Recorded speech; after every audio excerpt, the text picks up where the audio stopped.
Saludos, bienvenido a su programa Opiniones del Canal 17. Les saluda Pedro Corzo. El programa de hoy nos va a dar una visión sobre América Latina. Para ello hemos invitado a un amigo personal y amigo de esta casa, al politólogo Carlos Sánchez Berzaín, un hombre que conoce a fondo todo el hemisferio y toda la trama política que desgraciadamente, para perjuicio de nuestros pueblos, mayoritariamente pues es contrario a los intereses de la democracia. Con Carlos vamos a abordar la mayor parte de los países latinoamericanos, pero en particular los que están en la encrucijada. Y quiero, don Carlos, dándote la bienvenida y las gracias por estar acá, Gracias. Iniciando esta charla con Ecuador. Gracias, Pedro. Permíteme una pequeña introducción, como vamos a hablar Adelante. de toda América. Recordar que en el siglo XXI hay dos Américas.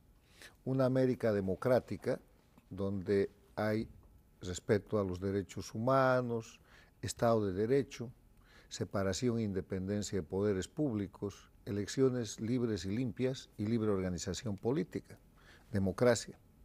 Y una América dictatorial, donde no hay nada de eso, que está integrada hoy día por las dictaduras de Cuba, que es la dictadura jefe, la dictadura de Venezuela, la de Bolivia y la de Nicaragua, y que en los últimos años, en el marco de este eje de confrontación de las dictaduras contra la democracia, se han producido gobiernos en países democráticos, alentados, sostenidos, promovidos y pagados Y que simpatizan por las también. dictaduras. No, les deben el puesto a ellos. Las dictaduras pagan a través del Foro de Sao Paulo y de otros mecanismos esas elecciones que han creado los gobiernos paradictatoriales. Y que yo defino los gobiernos paradictatoriales como aquellos gobiernos establecidos democráticamente y en democracia, pero cuyos representantes, cuyos gobernantes están al servicio de las dictaduras y que ponen además la política exterior y la política interna de sus países al servicio de esas dictaduras, y son Argentina con Fernández Kirchner, que ahora se va, México con López Obrador, Brasil con Lula, el Perú estuvo ahí con Castillo, que ya está en la cárcel, Chile con Boric y Colombia con Petro. Pero Ese es el pero escenario. estos gobiernos no son dictaduras propiamente Son dicho. paradictatoriales, son gobiernos democráticos en democracia. En Chile hay democracia, en Argentina hay democracia, hay elecciones libres, en Colombia hay democracia, acaba la oposición de darle una barrida a Petro en las elecciones regionales, pero son gobiernos paradictatoriales, quiere decir al servicio, sirvientes de las dictaduras. Y eso no hace al país, sino al gobierno. Petro, Boric, Lula, Fernández, Kirchner y López Obrador son sirvientes de las dictaduras. Muy válida esa aclaración, muy importante en ese aclaración. escenario, ahora hablemos del Ecuador y de lo que quiera. Pues adelante, el Ecuador. Bueno, el Ecuador acaba de pasar por una elección producida en medio del mandato de Guillermo Lasso, que tuvo que ir a lo que llaman la muerte cruzada, que no es otra cosa que adelantar la elección del Congreso y del presidente, porque el presidente no puede seguir gobernando.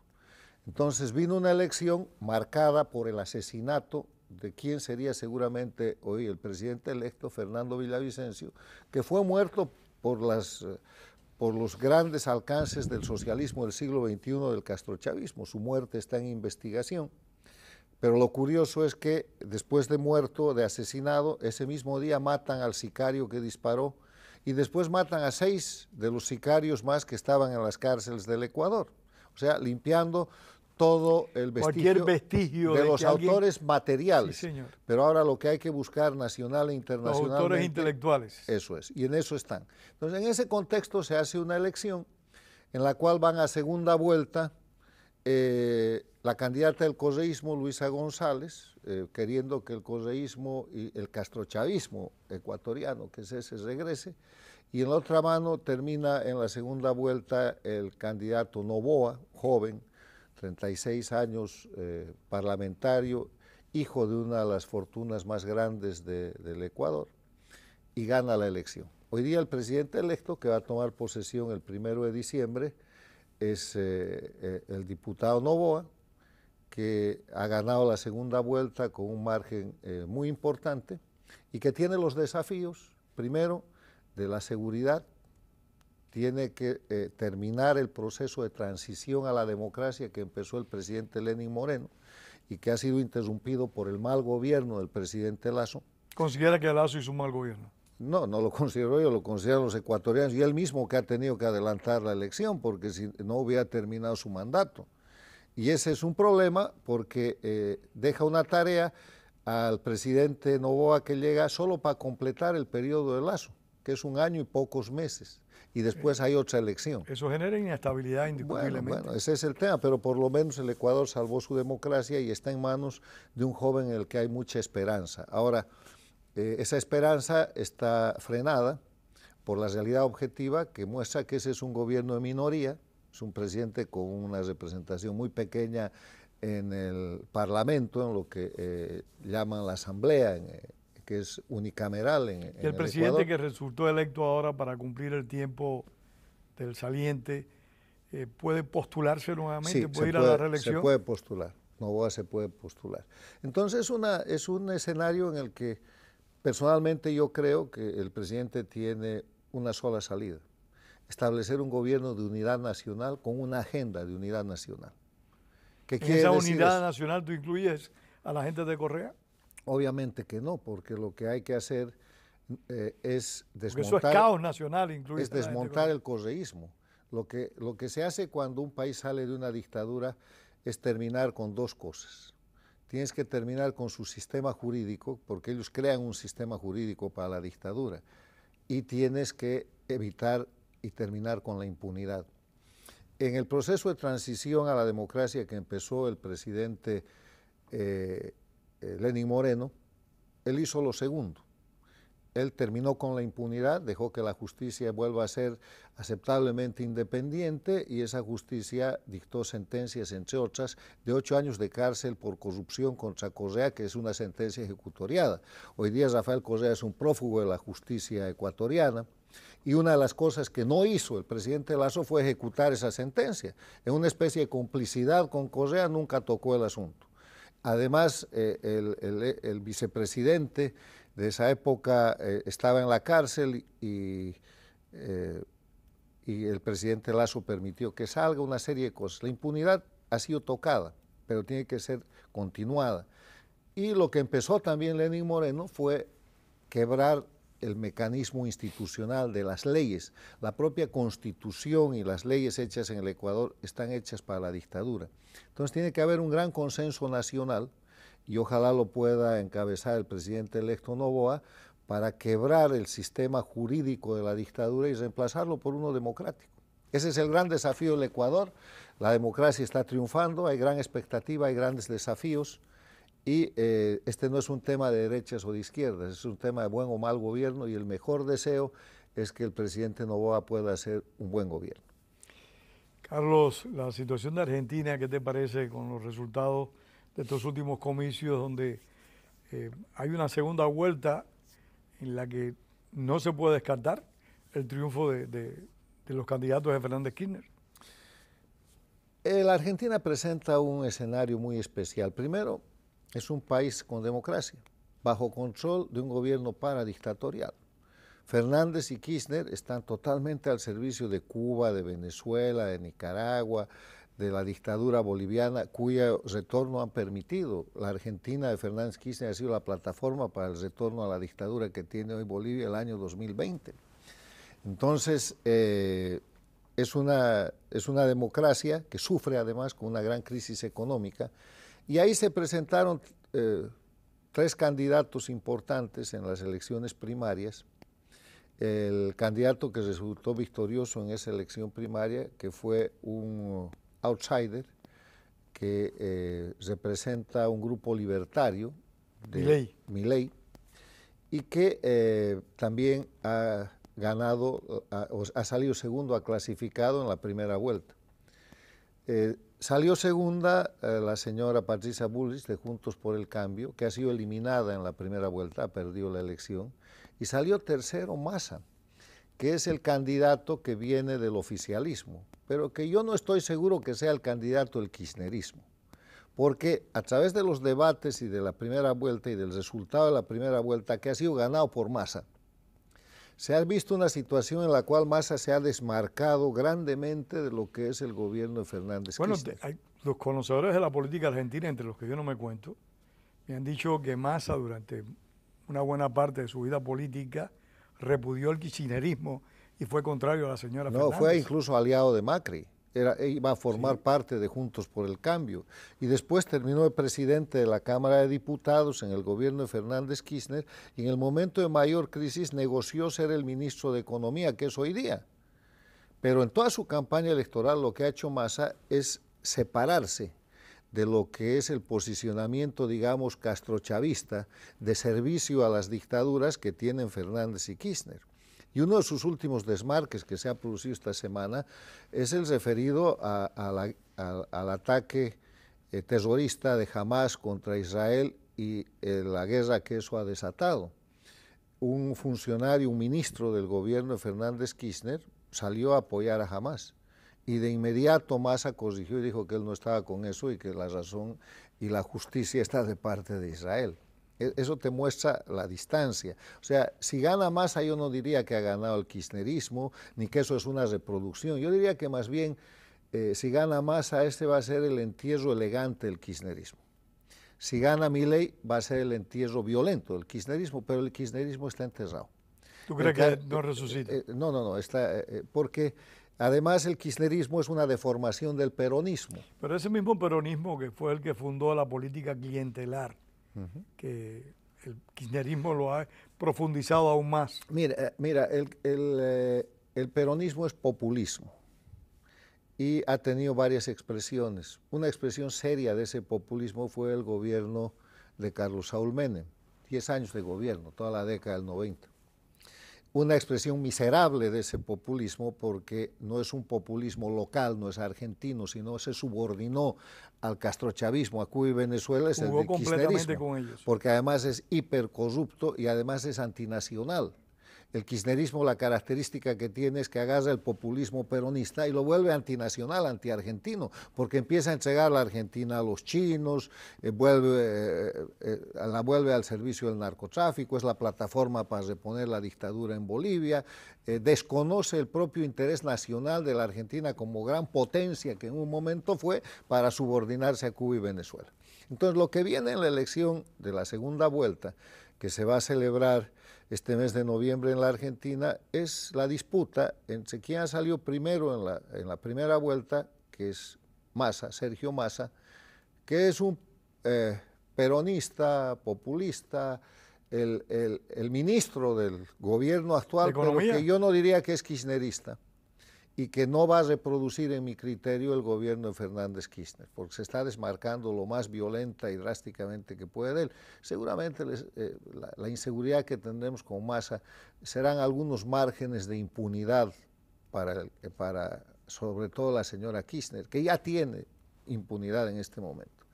Y en la otra mano tenemos a Milei, que es un candidato nuevo que viene de la irrupción de una corriente libertaria, y en mi criterio esta es una elección de terror, esta es una elección que parece una elección de Halloween, porque es la elección entre el miedo que produce el candidato que viene del oficialismo y el miedo que produce el candidato desconocido que es Milei.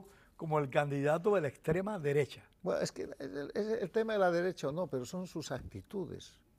Hay gente que rechaza a Milei por miedo, por la misma razón que rechazan a Massa, o sea, pobres argentinos.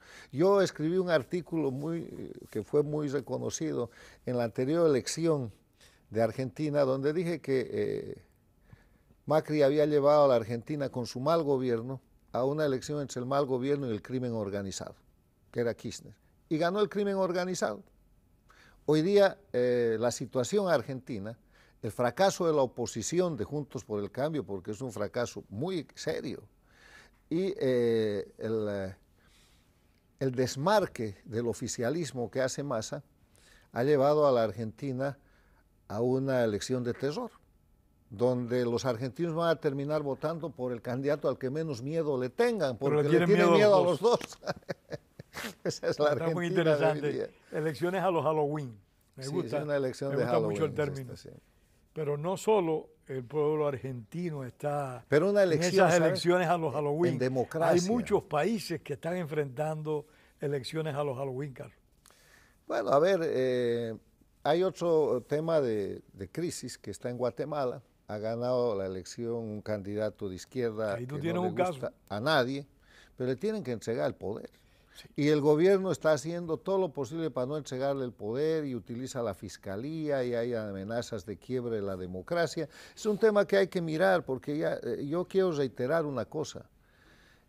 La defensa de la libertad, la democracia y los derechos humanos no es un tema Político. de derechas e izquierdas, es un tema de principios y valores, De valores. que hacen a la capacidad del ser humano de vivir en El búsqueda que gane de la felicidad. limpiamente hay que Ok. respetar esa opción. Y el que gane y llegue al gobierno tiene que respetar el Estado de Derecho, las reglas del juego, está obligado a rendir Si no cuentas. está el derecho a la rebelión. Bueno, en todo caso, en Guatemala estamos a la espera de que se produzca este largo proceso de transición y el presidente electo, que no le gusta a los que se llaman de derecha, asuma la presidencia. Y es una presidencia además triste, y este es el mayor problema de todas las presidencias en América Latina, en el sistema presidencialista de América Latina. Todos los gobiernos que están llegando al poder son gobiernos de minoría, salvo los que llegan por mecanismos de fraude dictatorial. El gobierno que se pudiera decir de derecha, que no creo que no es así, de Lasso, ha sido un mal gobierno. ¿Por qué? Porque era minoría. Ahora llega Noboa. También de minoría. Es de minoría. ¿Por qué Chile está estancado con un gobierno de izquierda que además es paradictatorial, con este Boric que tiene la osadía de ir a la Casa Blanca sin corbata y de poner como agenda de Chile frente a Estados Unidos que le levanten las sanciones a Cuba y apoyar a Hamas? Barbaridad. ¿Por qué? Porque es un gobierno de minoría. En el Brasil, Lula es un gobierno de minoría, ha hecho una coalición de más de 30 partidos políticos y tiene un gabinete de más de 30 miembros para sostener esa coalición. No tiene futuro. En Colombia, el gobierno de Petro es de minoría, porque lo que pasa es que la segunda vuelta electoral, donde la gente vota y alguien gana con la mitad más uno de votos, solamente le da la presidencia al presidente, pero el Parlamento ha quedado establecido en la primera vuelta. Y el presidente, llámese Petro, llámese Boric, llámese Lula o el que sea, queda con un Congreso muy frágil y siempre en minoría. Y eso es Guatemala también. Carlos, ¿y cómo miran la situación de México? Que cada día, para muchos de nosotros, la interrogante se hace más grande. Bueno, el tema de México es que López Obrador es un paradictatorial completo, porque después de 3 o 4 intentos ha llegado a la presidencia con el dinero, con el apoyo de Cuba, Venezuela, de sectores vinculados a los narcoestados y eventualmente al narcotráfico, y ha hecho lo que hace un deudor. Está pagando el precio, ha condecorado y ha recibido al dictador Díaz-Canel, ha abierto de nuevo el esclavismo cubano en México, contratando médicos esclavos, le compra hasta piedras a Cuba, no sabe cómo regalar el dinero del pueblo mexicano que tiene crisis. Eso se parece mucho a Hugo Chávez, que en paz no descansa. Bueno, y ha abierto el tema con Venezuela, ha sido el primer escenario para los diálogos entre la oposición venezolana que resultó funcional con la dictadura, para favorecer a la dictadura. Ha recibido al dictador venezolano que tiene orden de captura internacional sin cumplir esa orden de captura que establece $15 millones por llevarlo preso. Ha sostenido y repuesto la dictadura de Bolivia, sacando de Bolivia a Evo Morales, que debió estar preso después de renunciar, llevándolo a México, a Cuba y después a México y a la Argentina, y elaborando la narrativa del golpe de Estado en vez de la renuncia por fraude electoral, que es la verdad. Sostiene a la dictadura de Nicaragua y además ha hecho de México la plataforma para que con el fentanilo, que es un opioide químico, la China ataque a Estados Unidos, creando una crisis muy grave de ataque de narcotráfico. Además de eso, es la base para la agresión con este sistema de migración forzado, generado y manipulado por las dictaduras de Cuba, de Venezuela, de la región, y es un gobierno absolutamente paradictatorial, populista en lo interno, con un nivel de apoyo popular que sorprende y que ahora ha escogido una sucesora que va a una elección contra una candidata que es realmente popular. Y el diagnóstico de esa elección es reservado, porque las dos candidatas son buenas, la favorable hoy día es la de López Obrador, pero la otra candidata, que es una candidata que camina en bicicleta, que tiene un contacto popular muy grande, tiene opciones muy abiertas. Entonces, es la democracia. De nuevo, México es una democracia con un gobierno paradictatorial. Esto no es el sistema, no es el país. Es el gobernante que después, espero, rinda cuentas, porque los gobiernos paradictatoriales tienen que rendirle cuentas al país. López Obrador en México, Fernández Kirchner en la Argentina, tienen que rendir cuentas al país de por qué, cuánto le han regalado a Cuba, cuánto le han regalado a Venezuela, en cuánto han perjudicado la economía de sus países. Que a la larga todo eso es malversación. Bueno, es malversación y son delitos. O sea, en la democracia, una de las reglas de oro de la democracia, primero es que tienes que llegar electo por el voto popular. Segundo, que tienes un término de mandato. Tercero, que tienes que gobernar de acuerdo a ley, eso es el Estado de Derecho. Cuarto, que tienes que respetar la separación e independencia de los poderes. No tienes todo el poder, no eres el rey, eres presidente, con un poder legislativo que te controla, con el que tienes que gobernar, y con un poder judicial que te limita tu autoridad. Y finalmente tienes que rendir cuentas. O sea, cuando se termina el mandato, los gobiernos, los presidentes y los gobernantes democráticos están obligados a rendir cuentas. Vamos a ver si esta parte se cumple y vamos a trabajar para que se cumpla. Todos los gobiernos paradictatoriales tienen que rendirle cuentas a sus países. Carlos, es importante estar al tanto de lo que acontece en el hemisferio. Bueno, este es el hemisferio, pero es importante recordar el eje de confrontación que ahora se ha hecho mundial, porque además en este contexto la dictadura de Cuba, jefe de Venezuela, Bolivia y Nicaragua, dictaduras, y también jefe de la política exterior de los gobiernos paradictatoriales de México, Argentina, Son aliados de Rusia, Chile, Colombia Irán. y Brasil, están apoyando las guerras, están apoyando el terrorismo. Los mismos que apoya Cuba. Bueno, no, es que Cuba es la cola que mueve el peso. Sí. Parecería el país más insignificante, pero es el jefe de estas 9 políticas exteriores de 9 países, la suya y 8 más. Entonces, son países que disimulan y apoyan el narcotráfico porque Cuba, Venezuela, Bolivia y Nicaragua son narcoestados. ¿Qué es un narcoestado? Es un país en el cual los funcionarios de gobierno, utilizando las potestades del gobierno, están formando parte de la cadena del narcotráfico. Todos. Los de Cuba, los de Venezuela, los de Bolivia y Nicaragua. Los más notables, los de Venezuela, el cartel de los soles con juicios abiertos y recompensa internacional por su captura. O Evo Morales, que ha convertido en partido político las federaciones de productores de coca y de cocaína y ahora tienen rótulo político en el narcoestado. O sea, son narcoestados, apoyan el terrorismo, sostienen la migración forzada, atacan la paz y la seguridad internacional y la democracia de los países de la región y el mundo, y están ahí tranquilos. Entonces la pregunta es, ¿por qué las dictaduras no cesan? ¿Por qué las dictaduras no se caen? ¿O por qué las democracias no cumplen sus obligaciones jurídicas, políticas y humanitarias de cesar las dictaduras? ¿Sabes, Pedro? La obligación más importante de todas las democracias de la región, todas, y del mundo, es cesar la dictadura de Cuba. Va a cumplir 65 años promoviendo la guerrilla, atacando a los países, ha invadido varios países, llevando adelante terrorismo, protección del terrorismo. En la década de los 60 los secuestros de los aviones eran a Cuba y los protegía. Ahora es lo mismo, protege a todos los terroristas y además protegen los territorios que controla. De eso, en Carlos, Bolivia, en Venezuela, en Nicaragua. Cuba es la puerta de entrada de los regímenes más criminales, de mi perspectiva, que hay a nivel mundial en este momento. Rusia, Irán y China. Está bien, pero es la puerta de entrada. Te estoy mostrando cosas objetivas que puedes ver. Es un narcoestado, viola los derechos humanos, está matando de hambre a su población, lidera la protección de los regímenes criminales y va a cumplir 65 años. Eso viola la Carta de las Naciones Unidas, la Carta Democrática Interamericana, está en el marco del Estatuto de Roma de Crímenes de Lesa Humanidad, cae en toda la tipificación de la Convención de Palermo contra el Crimen Organizado Transnacional, viola el Tratado Interamericano de Asistencia Una complicidad grandísima. Viola todo. ¿Por qué las democracias y los líderes democráticos no cumplen sus obligaciones de cesar esa dictadura? Hoy día se está hablando respecto a Venezuela del proceso de elecciones donde María Corina Machado ha sido electa por el 92,53% la candidata de oposición. Hoy día se está hablando que el 2025 habrá una elección en dictadura en Bolivia.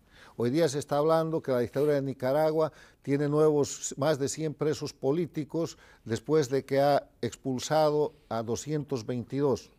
Y de Cuba se está hablando que hay hambre, que hay miseria, que hay una gestión de la dictadura cubana. Hay más de 1000 presos políticos en este momento. Sí, para llevar inversionistas, pero nadie está tratando el tema central, ¿cómo hacemos para cesar la dictadura de Cuba?